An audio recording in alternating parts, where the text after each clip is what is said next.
Whether it's by starting a new job, pursuing college, or just ironing out details that'll launch them into the next phases of life, most 19-year-olds are just on the cusp of solidifying their identities.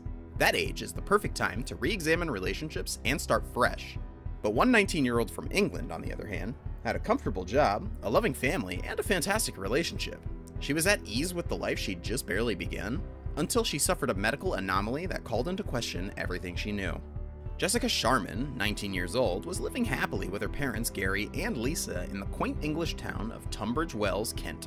She had established herself at an office job in London and was eager for the future. There was another bonus that made her job a touch more special. Rich Bishop, her 25-year-old boyfriend, worked in her office too. In fact, they met at work and had been dating for 7 months. Every day, Rich and Jessica took the train from Tunbridge Wells into London together. The hour-long train ride gave the couple time to chat and prepare for the workday ahead. On March 3, 2016, Jessica and Rich boarded the train and settled into their seats. They had made it almost to London, making their usual conversation, but before the train reached the station, their ride took a terrifying turn. Mid-sentence, Jessica stopped responding. Her body slumped into her seat. Rigid, eyes clouded, Rich couldn't get her to speak. Her eyes were open, but she was completely unaware. Stuck in the middle of a crowded train, he was at a complete loss. Thankfully, they pulled into the station moments later, and Rich then guided a still unresponsive Jessica to their office. There, he called Jessica's parents and urged them to come to London. Her parents arrived soon after. Lisa ran to her daughter and tried to hug her, but Jessica recoiled. She didn't recognize her mother. Trying to jog her memory, Lisa swiped through photos of the family on her phone. Jessica saw her arms around her supposed loved ones, but she wasn't familiar with any of them, or her own face. Jessica's memory was blank. "I was faced with strangers claiming to be family," she said, telling me things about myself that meant nothing to me. She trusted the people calling themselves her parents. But I mean, what other choice did she have?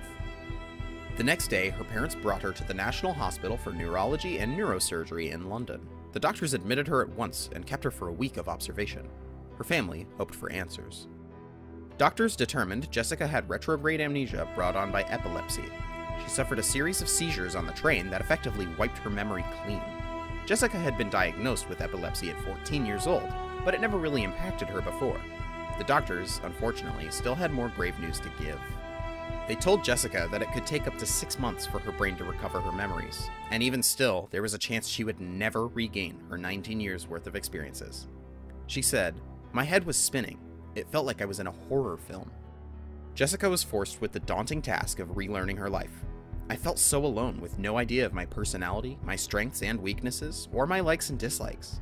Family, friends, and Rich in particular were determined to help Jessica move forward. But Rich was now a stranger to Jessica, and she felt nothing for him.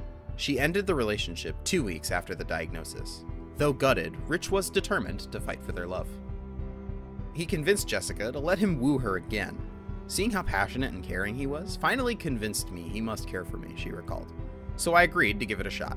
Jessica barely knew the man, but his pain at losing her was too great to ignore.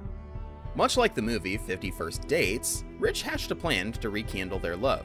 The couple went to restaurants they had loved before the seizures. He took her on long walks through the park and told her all about how they fell for each other. It didn't take long for Jessica's fears and doubts about Rich to fall away. "I don't remember the first time I fell in love with Rich," she said, "but I do remember the second. His patience and dedication to her, when it would have been so easy to call it quits, made her fall in love all over again." Even with Rich by her side, Jessica still had to fill in the blanks about every part of her identity.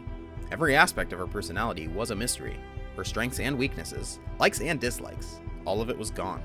She tried to adjust to everyone treating her with familiarity. In the end, the kindness and persistence of her once closest loved ones helped her regain a sense of normalcy. 6 months after the seizures, Jessica still had no recollection of her past memories. "I've had to relearn everything about those close to me, and doctors say there's a 50% chance I could lose my memory all over again." The possibility of losing her memories again didn't stop Jessica from enjoying what she had. Her loved ones showed her you can overcome anything. "Rich was able to make me fall in love with him twice," Jessica said, "so I know he could do it again."